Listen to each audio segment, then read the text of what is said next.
Let's see आजकल हमें technical skills क्या ज़रूरी होते हैं एक इंटरव्यू के लिए, एक टेक्निकल बैकग्राउंड के लिए। जैसे आप कंप्यूटर साइंस से हो, एआई हो गया, मशीन लर्निंग हो गया, तो इन सब में प्रोग्रामिंग कोडिंग में अगर आप टेक्निकल इंटरव्यू में जाते हो तो आपके पास क्या क्या स्किल होनी चाहिए। पहले हम कोर कॉन्सेप्ट देखते हैं आपको क्या आनी चाहिए, यानी थेरी वाले कॉन्सेप्ट्स क्या क्या। ऊब्स कॉन्सेप्ट यानी ऑब्जेक्ट ओरिएंटेड चीज़ें आनी चाहिए, जैसे इनहेरिटेंस क्या होता है, पॉलीमॉर्फिज्म क्या होता है, इनकैप्सुलेशन क्या होता है, अब्स्ट्रैक्शन क्या होता है, ये सारी चीज़ें आपको आनी चाहिए। ठीक है, फिर बात करेंगे डेटा स्ट्रक्चर की, यानी कि डेटा स्ट्रक्चर यानी कि एरे हो गया, लिंक लिस्ट हो गया, स्टैक हो गया, क्यू हो गया, सेट भी इसमें होता है, मैप भी होता है, तो हम वो भी इसको लेकिन ज़्यादा इन चारों को पूछा जाता है। फिर बात करेंगे एल्गोरिदम की, एल्गोरिदम में सॉर्टिंग और मर्जिंग ज़्यादा पूछा जाता है, गूगल और माइक्रोसॉफ्ट ये सब में ज़्यादा पूछा जाता है। डीबीएमएस और एसक्यूएल में बात करेंगे तो joints, group by, aggregate functions, ये सारे हमारे डीबीएमएस और एसक्यूएल में आ जाते हैं।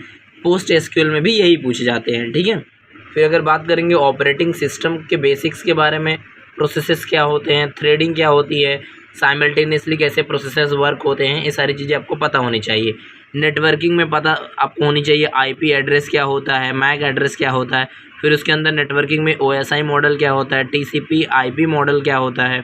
फिर इसके बाद प्रोग्रामिंग में आपको बेसिक लैंग्वेजेस आनी चाहिए, जैसे जावा, पाइथन, सी, है ना, बेसिक आनी चाहिए। कैसे डेटा एनालिटिक्स पाइथन को यूज़ करता है वेब डेवलपमेंट में, या फिर जो पाइथन होता है या HTML CSS में कैसे हम लोग जो जावा स्क्रिप्ट में कैसे, जावा स्क्रिप्ट और जावा थोड़ी सी सेम होती है, तो आप समझ सकते हो।